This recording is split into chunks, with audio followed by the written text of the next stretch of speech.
اشہد ان لا الہ الا اللہ وحدہ لا شریک لہ واشہد ان محمدا عبدہ ورسولہ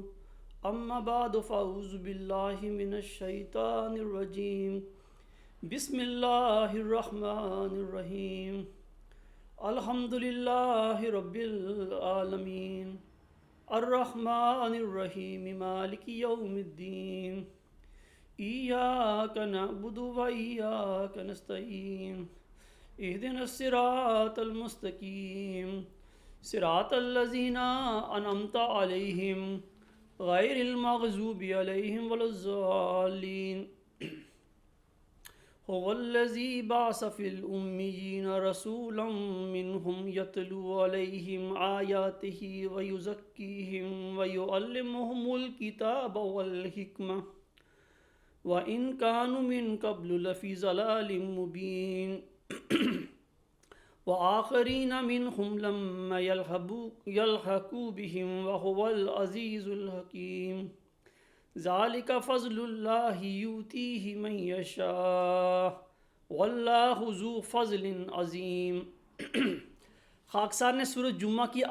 آیات 3 تا 5 آپ کے سامنے تلاوت کی ہیں۔ ان آیات کا ترجمہ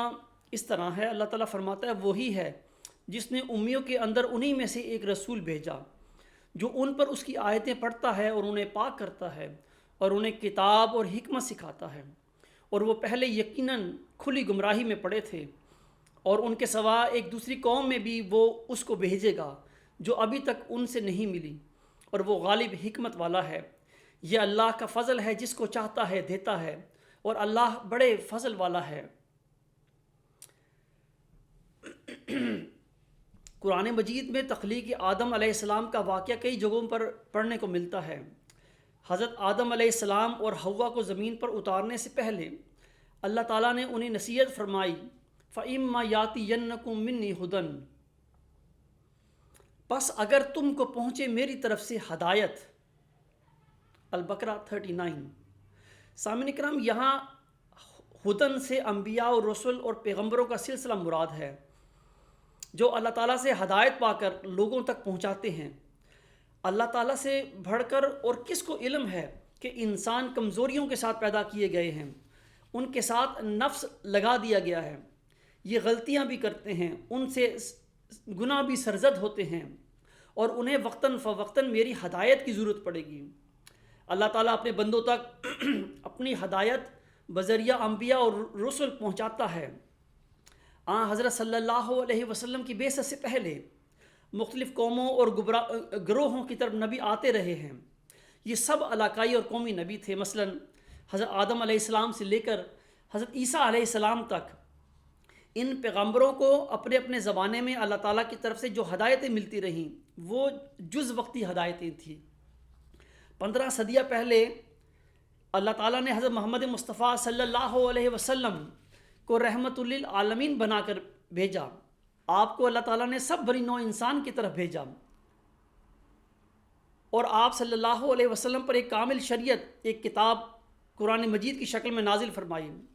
انبیاء اور رسل کا یہ معود سلسلہ حضرت آدم علیہ السلام سے چلا آ رہا ہے، اور اس وعدے میں پہلے کبھی تخلف نہیں ہوا، اور نہ آئندہ انشاءاللہ تعالیٰ اس وعدے میں کوئی تخلف ہو سکتا ہے۔ حضرت صلی اللہ علیہ وسلم سے پہلے بھی جب کوئی نبی دنیا میں آتا تو اس کی زندگی میں اس کی قوم اس کا ڈٹ کر مقابلہ کرتی اور اس کی تکذیب کرتی،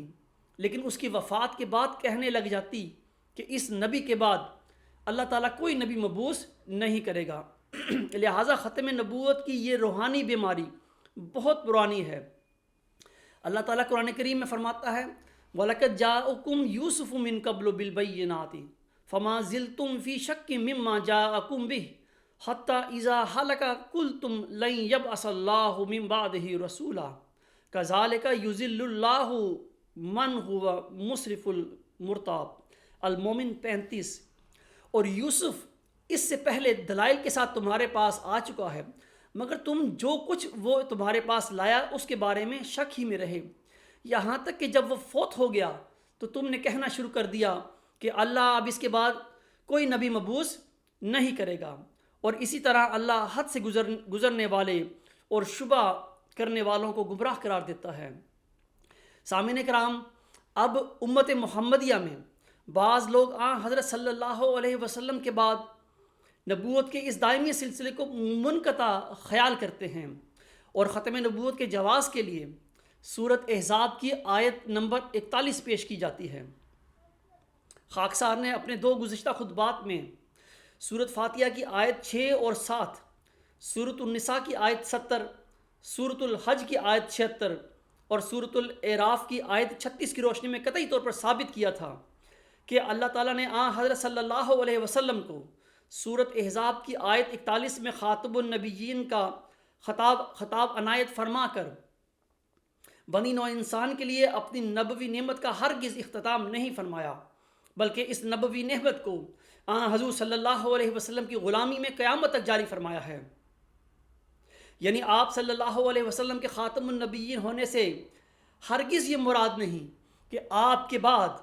اب قیامت تک کوئی نبی مبعوث نہیں ہوگا، بلکہ مراد یہ ہے کہ آپ صلی اللہ علیہ وسلم پر نبوت کے تمام کمالات اپنے مرتبہ کمال کو پہنچے ہیں۔ اس طرح آپ مقام و مرتبہ میں اپنے سے پہلے اور بعد میں قیامت تک مبعوث ہونے والے تمام انبیاء و مرسلین کے سردار ہیں۔ سامعین کرام، حضرت صلی اللہ علیہ وسلم نے اللہ تعالیٰ سے خبر پا کر اپنی امت کو الہامی خلفاء کے دائمی سلسلے سے آگاہ فرمایا تھا کہ ہر صدی کے سر پر اللہ تعالیٰ تجدید دین کے لیے کسی شخص کو مبعوث فرماتا رہے گا۔ مجددین کے اس سلسلے میں حضرت صلی اللہ علیہ وسلم نے 2 وجودوں کا بطور خاص ذکر فرمایا ہے، یعنی مہدی موعود اور دوسرے مسیح موعود کا۔ غیر موعود یعنی عمومی مجددین میں سے کسی کے ظہور کے وقت امت محمدیہ میں کوئی اتنا بڑا ابتلا نہیں آیا تھا، لیکن 1 سال قبل جب ایک موعود مجدد بطور مہدی اور مسیح ظاہر ہوا تو مدعی سمیت امت پر ایک کڑا امتحان آ گیا۔ مومنوں کی ایک قلیل گروہ کے سوا باقی تمام امت نے مدعی مہدویت و مسیحیت کا یکسر انکار کر دیا، اس کا دائرہ اسلام سے اخراج کیا گیا، مقاطعہ کیا گیا اور اس پر کفر کے فتاوی لگائے گئے وغیرہ۔ امت محمدیہ کی یہ آزمائش آج تک جاری ہے۔ مزید برآں یہ کہ منکرین پر تو یہ ابتلا آیا ہی تھا، ماننے والے بھی امتحان سے نہ بچ سکے۔ یعنی احمدیوں میں سے بھی بعض حضرت مرزا غلام احمد علیہ السلام کی نبوت یعنی آپ کی امتی اور ذلی نبوت کے قائل ہیں، اور بعض دیگر انہیں صرف مجدد، مہدی اور مسیح موعود مانتے ہیں۔ سامعین کرام، یہ ایک آزمائش در آزمائش کی صورت ہے۔ اب سوال یہ ہے کہ کیا حضرت مرزا غلام احمد امام مہدی و مسیح موعود علیہ السلام نبی اور رسول تھے؟ اس سوال کے جواب میں امام وقت حضرت عبدالغفار جنبہ علیہ السلام نے اپنے آرٹیکل امت محمدیہ میں نبوت کی حقیقت کے صفحہ 7 تا 15 پر جو دلائل پیش فرمائے ہیں وہ میں آپ کے سامنے پیش کرتا ہوں۔ سامعین اکرام، اس سوال کے ضمن میں جواباً گزارش ہے کہ اس وقت دنیا میں جتنے بھی مسلمان ہیں ہم سب حضرت صلی اللہ علیہ وسلم کی نبوت اور رسالت پر ایمان اور یقین رکھتے ہیں، اگرچہ ہم سب نے نہ حضرت صلی اللہ علیہ وسلم کو بنفس نفیس دیکھا اور نہ ہی آپ صلی اللہ علیہ وسلم کے مبارک منہ سے یہ سنا کہ آپ صلی اللہ علیہ وسلم اللہ تعالیٰ کے نبی ہیں، لیکن اس کے باوجود ہم سب کا پختہ ایمان اور یقین ہے کہ آپ صلی اللہ علیہ وسلم اللہ تعالیٰ کے سچے اور برگزیدہ نبی اور رسول تھے۔ اب سوال یہ ہے کہ ہم سب کس ذریعہ سے حضرت صلی اللہ علیہ وسلم کی نبوت اور رسالت پر ایمان لائے، اور اس حق الیقین پر ہم کس طرح پہنچے کہ حضرت صلی اللہ علیہ وسلم اللہ تعالیٰ کے برگزیدہ نبی اور رسول تھے، یا حضرت صلی اللہ علیہ وسلم کی نبوت اور رسالت کے لیے ہمارے پاس کیا دلائل ہیں؟ سامعین اکرام، خاکسار جواباً عرض کرتا ہے کہ اللہ تعالیٰ نے اپنے پیارے حبیب حضرت صلی اللہ علیہ وسلم کے الہامی کلام یعنی قرآن کریم میں آپ صلی اللہ علیہ وسلم کو 13 دفعہ یا ایھا النبی اور 2 دفعہ یا ایھا الرسول کہہ کر پکارا ہے، جیسا کہ اللہ تعالیٰ سورۃ انفال کی آیت 65 میں فرماتا ہے یا ایھا النبی حسبک اللہ ومن اتبعک من المؤمنین، اے نبی تجھے اللہ کافی ہے اور ان کو بھی جو مومنوں میں سے تیری پیروی کریں۔ اسی طرح اللہ تعالیٰ سورۃ المائدہ کی آیت 68 میں فرماتا ہے، اللہ تعالیٰ فرماتا ہے یا ایھا الرسول بلغ ما انزل الیک من ربک وان لم تفعل فما بلغت رسالہ واللہ یعصمک من الناس ان اللہ لا یہدی القوم الکافرین۔ یعنی اے رسول اچھی طرح پہنچا دے جو تیرے رب کی طرف سے تیری طرف نازل کیا گیا ہے، اور اگر تو نے ایسا نہ کیا تو گویا تو نے اس کے پیغام کو نہیں پہنچایا، اور اللہ تجھے لوگوں سے محفوظ رکھے گا، یقیناً اللہ کافر قوم کو ہدایت نہیں دیتا۔ سامعین کرام، واضح رہے کہ جب ہم ایمان اور یقین رکھتے ہیں کہ حضرت صلی اللہ علیہ وسلم صادق تھے،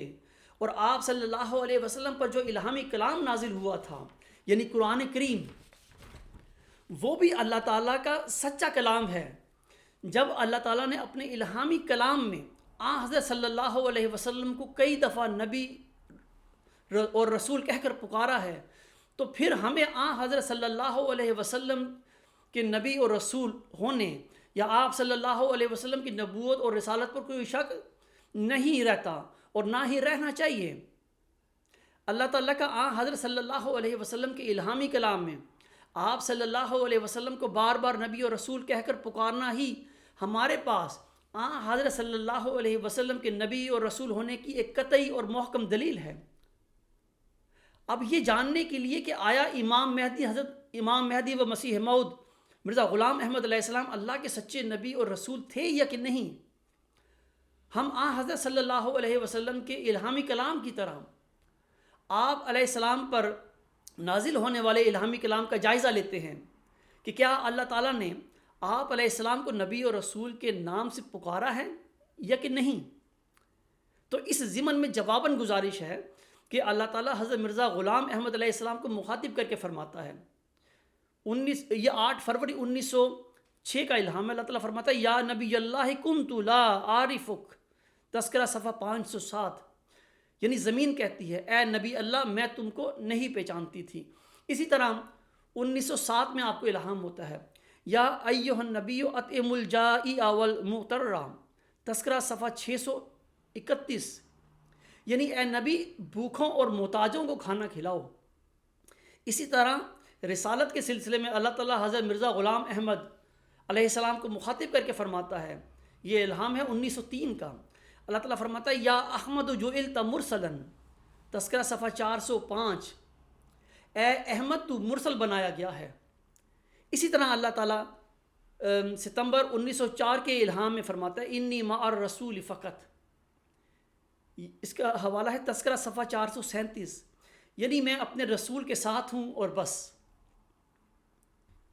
سامعین کرام، اب جب اللہ تعالیٰ نے حضرت صلی اللہ علیہ وسلم کو آپ کے الہامی کلام یعنی قرآن کریم میں آپ صلی اللہ علیہ وسلم کو نبی اور رسول کہہ کر پکارا ہے، اور قرآن کریم میں اللہ تعالیٰ نے آپ صلی اللہ علیہ وسلم کو نبی اور رسول کہہ کر پکارنا ہی، اور قرآن کریم میں اللہ تعالیٰ کا آپ صلی اللہ علیہ وسلم کو نبی اور رسول کہہ کر پکارنا ہی ہمارے لیے حضرت صلی اللہ علیہ وسلم کے نبی اور رسول ہونے کے لیے قطعی اور ایک محکم دلیل ہے۔ جہاں تک حضرت امام مہدی و مسیح موعود مرزا غلام احمد علیہ السلام کی وحی و الہام کا تعلق ہے، تو آپ کو اپنی وحی اور الہام کی حقانیت کے سلسلے میں اتنا ہی یقین تھا جتنا کہ آپ علیہ السلام کو قرآنی وحی و الہام پر یقین تھا۔ لہٰذا جب اللہ تعالیٰ نے حضرت امام مہدی و مسیح موعود علیہ السلام کے الہامی کلام میں آپ کو نبی اور رسول کہہ کر پکارا ہے، تو پھر آپ کے الہامی کلام میں اللہ تعالیٰ کا آپ علیہ السلام کو نبی اور رسول کہہ کر پکارنا ہی آپ کی نبی اور رسول ہونے کے لیے کیا ہمارے پاس ایک قطعی اور محکم دلیل نہیں ہونی چاہیے؟ اب سوال یہ پیدا ہوتا ہے کہ اگر کوئی انسان حضرت مرزا غلام احمد علیہ السلام کا مومن ہے، یعنی آپ پر ایمان رکھتا ہے، اور وہ آپ کے الہامی کلام کو بھی سچا جانتا ہے، تو پھر جب اللہ تعالیٰ نے حضور علیہ السلام کے الہامی کلام میں آپ علیہ السلام کو نبی اور رسول کہہ کر پکارا ہے،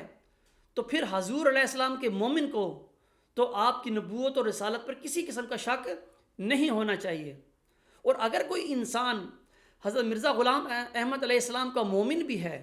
اور آپ کی وحی و الہام کو نظر انداز کرتے ہوئے آپ کو نبی اور رسول ماننے کے لیے بھی تیار نہیں، تو پھر سامعین کرام ایسے انسان کو حضرت مرزا صاحب علیہ السلام پر ایمان کی ایسے انسان کو حضرت مرزا غلام احمد علیہ الصلوۃ والسلام پر اپنے ایمان کی پڑتال کرنی چاہیے کہ آیا وہ حضرت امام مہدی و مسیح موعود علیہ السلام کا مومن ہے بھی کہ نہیں۔ سامعین کرام، میں اب آپ کے سامنے حضور علیہ السلام کے دو حوالے پیش کرتا ہوں۔ حضور علیہ السلام فرماتے ہیں، میں اس خدا کی قسم کھا کر کہتا ہوں جس کے ہاتھ میں میری جان ہے کہ اسی نے مجھے بھیجا ہے اور اسی نے میرا نام نبی رکھا ہے۔ یہ حوالہ ہے حقیقت الوحی 1907، روحانی خزائن جلد 22 صفحہ 503۔ اس حوالے میں بھی آپ اپنی نبوت کا اقرار کرتے ہیں، اور یہ اسٹیٹمنٹ آپ کی، بیان آپ کی وفات سے کم و بیش 1 سال پہلے کا ہے، یعنی 1907 کا۔ اسی طرح آپ ایک دوسری جگہ فرماتے ہیں، سو میں خدا کے حکم کے موافق نبی ہوں، اور اگر میں اس کا انکار کروں تو میرا گناہ ہوگا، اور جس حالت میں خدا میرا نام نبی رکھتا ہے تو میں کیوں کر انکار کر سکتا ہوں؟ میں اس پر قائم ہوں اس وقت تک جو اس دنیا سے گزر جاؤں۔ مجموعہ اشتہارات جلد 3 صفحہ 597، حضور علیہ السلام کا خط، محررہ 23 مئی 1908 از شہر لاہور۔ سامعین کرام، اللہ تعالیٰ اپنے ملہم کو واضح الفاظ میں نبی و رسول قرار دے رہا ہے، اور ملہم من اللہ خود بھی حلفاً اپنی نبوت اور رسالت کا اقرار کر رہے ہیں۔ اب اگر کوئی بضد ہو کہ وہ صرف محدث تھے تو پھر اس کی بات مانی جائے، یا وحی و الہام اور ملہم کے حلفاً بیان پر ایمان لایا جائے۔ جب اللہ تعالیٰ اپنے کسی بندے کو اس طرح کھلے طور پر نبی اور رسول قرار دے اور ملہم خود بھی حلفاً اقرار کرتا ہو، تو پھر اس کے بعد حضرت مرزا غلام احمد علیہ السلام کے نبی اور رسول ہونے کی بحث تو ویسے ہی ختم ہو جاتی ہے، اور پیچھے جو چیز رہ جاتی ہے وہ بعض لوگوں کی ضد ہے جس کا کسی کے پاس بھی کوئی علاج نہیں ہے۔ سامعین کرام، اللہ تعالیٰ نے حضرت صلی اللہ علیہ وسلم کو دیگر سارے انبیاء علیہم السلام سے ممتاز کرنے کے لیے آپ کو ایک عزت کا خطاب یعنی خاتم النبیین بخشا ہے۔ اب خاتم النبیین کے کیا معنی ہیں، اس کو سب سے زیادہ اللہ تعالیٰ اور آپ کا نبی صلی اللہ علیہ وسلم جانتے تھے، اور یا پھر امت میں وہ برگزیدہ انسان جان سکتے ہیں جنہیں اللہ تعالیٰ اس خطاب کی حقیقت سے آگاہ فرما دے۔ یہاں پر میرا سامعین سے سوال ہے کہ کیا کوئی سچا مسلمان حضرت صلی اللہ علیہ وسلم سے آپ کا یہ عزت کا خطاب چھین کر آپ صلی اللہ علیہ وسلم کو محض نبی یا رسول ثابت کرنے کی جرت کر سکتا ہے؟ ہرگز نہیں۔ اس کی وجہ یہ ہے کہ سلسلہ انبیاء علیہم السلام میں حضرت صلی اللہ علیہ وسلم کی فضیلت اسی خطاب کی وجہ سے ہے۔ کوئی نام نہاد مسلمان یا منافق تو حضرت صلی اللہ علیہ وسلم کو نعوذ باللہ خاتم النبیین کی بجائے محض نبی یا رسول ثابت کرنے کی کوشش کر سکتا ہے، لیکن سچا مسلمان ایسی کوشش کرنا تو درکنار، وہ تو ایسا سوچ بھی نہیں سکتا۔ بین ہی حضرت صلی اللہ علیہ وسلم کے بعد آپ کی امت میں حضرت مرزا غلام احمد علیہ السلام واحد وہ امتی بزرگ ہیں جنہیں اللہ تعالیٰ نے دیگر اولیاء و اقطاب اور محدثین اور مجددین امت سے ممتاز کرنے کے لیے آپ کو امتی اور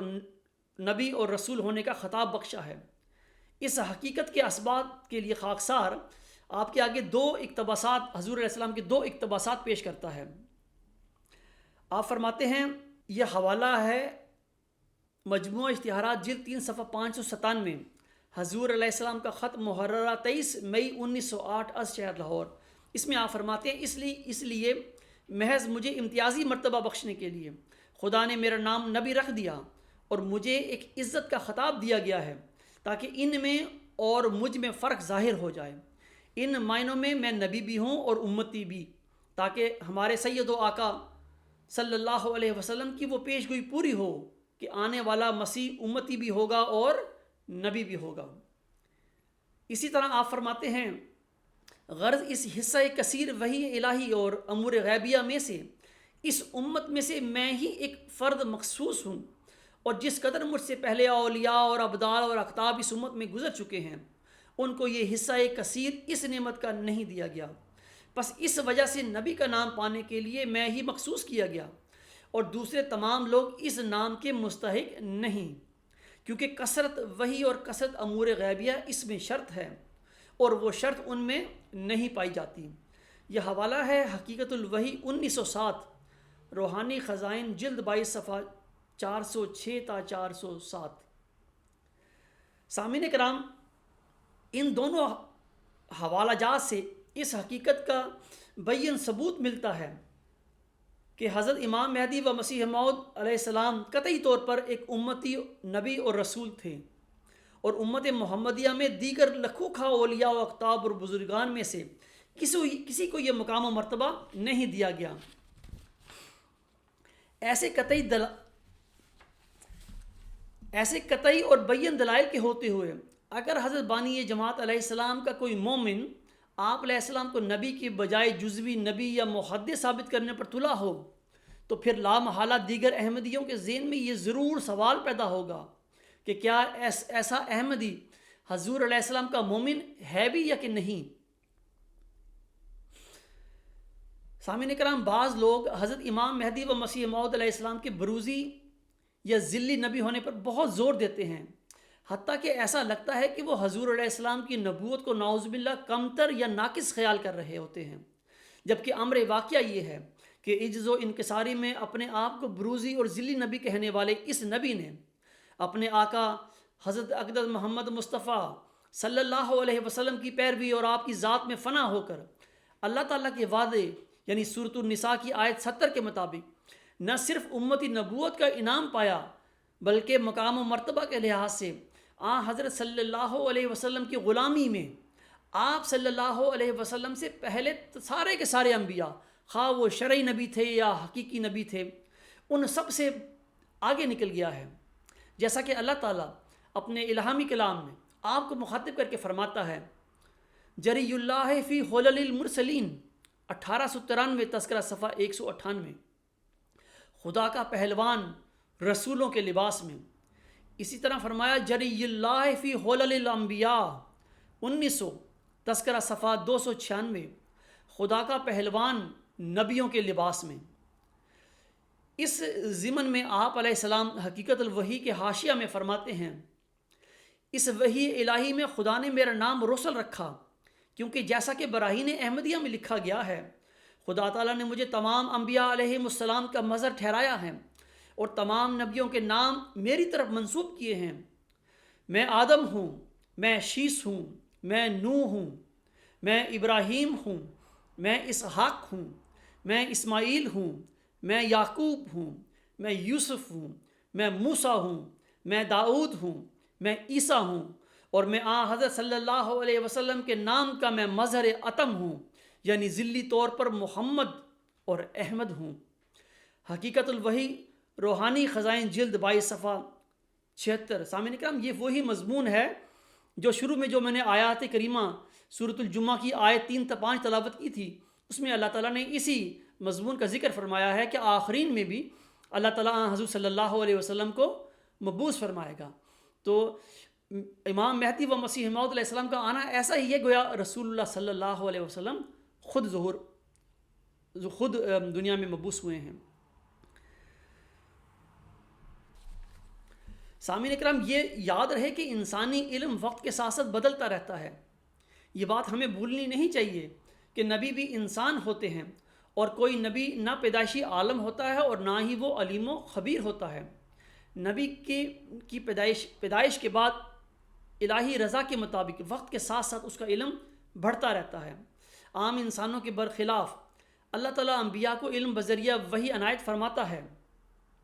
جب اللہ تعالیٰ بذریعہ وحی کسی ولی یا نبی کا علم بدلتا ہے تو پھر علم کے بدلنے سے اس ولی یا نبی کا عقیدہ بھی بدل جاتا ہے، اور ایسی تبدیلی عقیدہ اس کی شان ولایت یا شان نبوت میں کوئی جائے حرف نہیں۔ مثلا 1884 سے 1890 تک حضرت بانی سلسلہ احمدیہ کا حیات مسیح ابن مریم کے متعلق وہی عقیدہ رہا ہے جو کہ عامت المسلمین کا تھا، اور اس کی براہین احمدیہ سے تصدیق ہوتی ہے۔ 1890 کے آخر میں اللہ تعالیٰ نے الہاماً آپ علیہ السلام پر حضرت مسیح ابن مریم علیہ السلام کی وفات کا انکشاف فرما دیا۔ وفات مسیح ابن مریم کے الہی انکشاف کے ساتھ ہی آپ کے علم میں تبدیلی آ گئی، اور اس تبدیلی علم کے ساتھ ہی حیات مسیح ابن مریم کے سلسلے میں آپ کا عقیدہ بدل گیا۔ سامعین کرام، اب شخصیت تو وہی تھی، لیکن الہی انکشاف اور علم کی روشنی میں وقت کے ساتھ حیات مسیح ناصری کے متعلق آپ کا عقیدہ بدل گیا۔ اس طرح 1901 سے پہلے حضور علیہ السلام اپنی نبوت کے متعلق جو جزوی نبوت یا محدثیت لکھتے رہے تھے، تو یہ سب اس علم کی روشنی میں تھا جو آپ علیہ السلام کو نبوت کے بارے میں 1901 سے قبل حاصل تھا۔ لیکن 1901 کے بعد الہام اور علم الہی نے حیات مسیح کی طرح نبوت کے متعلق بھی آپ علیہ السلام کا عقیدہ بدل دیا۔ لہٰذا اس کے بعد اپنی وفات تک آپ علیہ السلام نے اپنے آپ کو صاف صاف نبی اور رسول لکھا ہے اور اسے محدث یا جزوی نبوت سے تعبیر فرمایا ہے۔ یہ بھی واضح رہے کہ آپ علیہ السلام نے 1901 سے پہلے وحی نبوت اور وحی رسالت کے متعلق جو لکھا تھا، یہ بھی واضح رہے کہ آپ علیہ السلام نے 1901 سے پہلے وحی نبوت اور وحی رسالت کے متعلق جو لکھا تھا، نبوت سے متعلقہ عقیدہ بدلنے کے ساتھ بعد ازاں آپ کے وہ نظریات بھی بدل گئے، اور یہ کوئی جائے اعتراض نہیں، کیونکہ ہر سخن وقت ہر نقطہ مقام دارد۔ سامعین کرام، ہمارے وہ بھائی جو حضرت مرزا غلام احمد علیہ السلام کو جزوی نبی یا محدث خیال کرتے ہیں، میرا ان سے سوال ہے کہ آپ سب کو علم ہے کہ الہی الہام اور علم کی روشنی میں حضرت مرزا صاحب علیہ السلام کا حیات مسیح کا عقیدہ 1890 کے آخر میں بدل گیا تھا، اور یہ آپ سب کے لیے کوئی قابل اعتراض بات نہیں ہے۔ لیکن الہی الہام اور علم کی روشنی میں 1901 میں جب نبوت اور وحی نبوت کے متعلق آپ کا عقیدہ بدلا، تو آپ سب کو اس پر کیوں اعتراض ہے؟ اگر عقیدہ بدلنے سے کسی ملہم من اللہ کی شان ولایت یا شان نبوت میں فرق پڑ سکتا ہوتا تو حیات مسیح کے متعلق آپ کا عقیدہ بدلنے سے آپ کی شان اور آپ کے مقام و مرتبہ پر ضرور فرق پڑ جاتا۔ لیکن جب حیات مسیح کے بارے میں آپ کا عقیدہ بدلنے سے آپ کے مقام و مرتبہ پر کوئی فرق نہیں پڑا، تو پھر نبوت کے بارے میں آپ کا عقیدہ بدلنے سے آپ کے مقام و مرتبہ اور آپ کی شان نبوت پر فرق کیسے پڑ سکتا ہے؟ سامعین کرام، انجمن اشاعتی اسلام لاہور اور بعض دیگر ہمارے بھائی جو حضرت مرزا غلام احمد علیہ السلام کو غیر نبی اور محدث ثابت کرنے کے لیے آپ کے جو حوالہ جات پیش کرتے ہیں، جن میں آپ نے نہ صرف اپنی نبوت کا انکار کیا بلکہ مدعی نبوت کو کافر اور دائرۂ اسلام سے خارج اور لعنتی بھی قرار دیا ہے،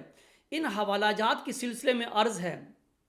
اولاً تو یہ عرض ہے کہ جب حضور علیہ السلام نے یہ الفاظ تحریر فرمائے تھے تو اس وقت حضور علیہ السلام کے پیش نظر مسلمانوں میں بالعموم رائج نبی اور رسول کی یہ تعریف تھی کہ نبی اور رسول وہ ہوتا ہے جو نہ صرف صاحب شریعت ہوتا ہے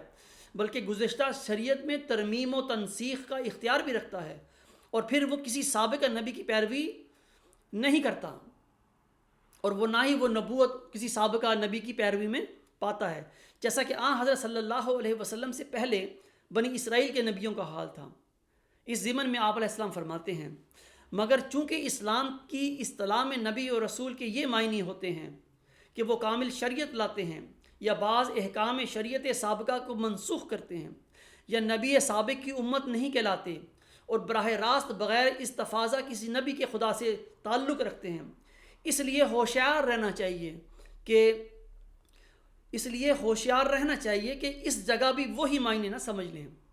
الحکم 3 نمبر 29 1899۔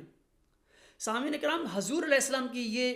مذکورہ بالا الفاظ اس بات کی بخوبی وضاحت فرما دیتے ہیں کہ آپ نے کس قسم کے مدعی نبوت کو کافر، دائرۂ اسلام سے خارج اور لعنتی قرار دیا تھا۔ ثانیاً، حضرت مرزا غلام احمد علیہ السلام کی نبوت اور رسالت کے منکرین کے پیش کردہ حوالہ جات کے سلسلے میں یہ عرض ہے کہ اگر حضرت مرزا غلام احمد علیہ السلام اپنی کسی تحریر میں اپنی نبوت سے متعلقہ اس ظاہری تضاد اور تناقض کے متعلق کچھ فرما کر نہ گئے ہوتے تو بھی ہم احمدیوں پر فرض تھا کہ ہم حضور علیہ السلام کی ان تحریروں کو جو بظاہر متناقض اور متضاد دکھائی دے رہی ہیں، قرآن کریم کی روشنی میں پرکھ تھے، کیونکہ قرآن کریم سے بڑھ کر اور کوئی حکم نہیں۔ اگر قرآن کریم میں حضرت صلی اللہ علیہ وسلم کی پیروی میں امت محمدیہ کے لیے نبوت اور رسالت کی بشارت موجود ہوتی تو ہم اس سے یہ نتیجہ نکال لیتے کہ حضرت مرزا غلام احمد علیہ السلام نے جس نبوت کے مدعی ہونے سے انکار کیا ہے وہ تشریحی اور مستقل نبوت ہے، اور جس نبوت کے وہ مدعی ہیں وہ امتی ذلی اور بروزی نبوت ہے، لیکن حضرت مرزا غلام احمد علیہ السلام نے تو ہمیں اس مخمصے میں چھوڑا ہی نہیں۔ آپ علیہ السلام اپنے ایک رسالہ ایک غلطی کا ازالہ میں تحریر فرماتے ہیں۔ آپ فرماتے ہیں، اور جس جگہ میں نے نبوت اور رسالت سے انکار کیا ہے صرف ان معنوں میں کیا ہے کہ میں مستقل طور پر کوئی شریعت لانے والا نہیں ہوں اور نہ میں مستقل طور پر نبی ہوں، بلکہ ان معنوں سے کہ میں نے اپنے رسول مقتدی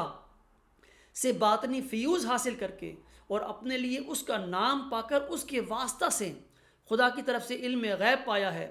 رسول اور نبی ہوں، مگر بغیر کسی جدید شریعت کے اس طور کا نبی کہلانے سے میں نے کبھی انکار نہیں کیا، بلکہ انہی معنوں سے خدا نے مجھے نبی اور رسول کر کے پکارا ہے۔ ایک غلطی کا ازالہ، روحانی خزائن، جلد 18، صفحہ 210 تا 211۔ نبوت کے سلسلے میں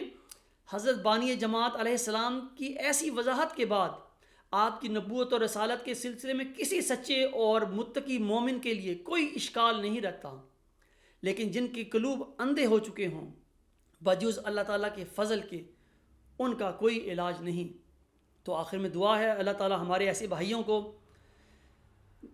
نبوت کے حضرت امام مہدی و مسیح موعود علیہ السلام کی نبوت کو سمجھنے کی توفیق عطا فرمائے اور خاتم النبیین کے اصل معنی ان پر ظاہر فرمائے۔ وآخر دعوانا ان الحمد للہ رب العالمین۔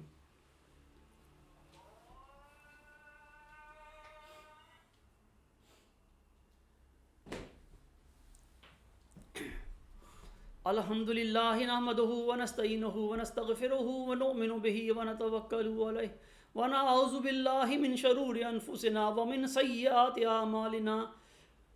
من يهده الله فلا مضل له ومن يضلل فلا هادي له، ونشهد ان لا اله الا الله ونشهد ان محمدا عبده ورسوله۔ عباد اللہ رحمكم اللہ، ان اللہ یأمر بالعدل والإحسان وإیتاء ذی القربى وینہی عن الفحشاء والمنکر والبغی یعظکم لعلکم تذکرون۔ اذکروا اللہ یذکرکم وادعوہ یستجب لکم ولذکر اللہ اکبر۔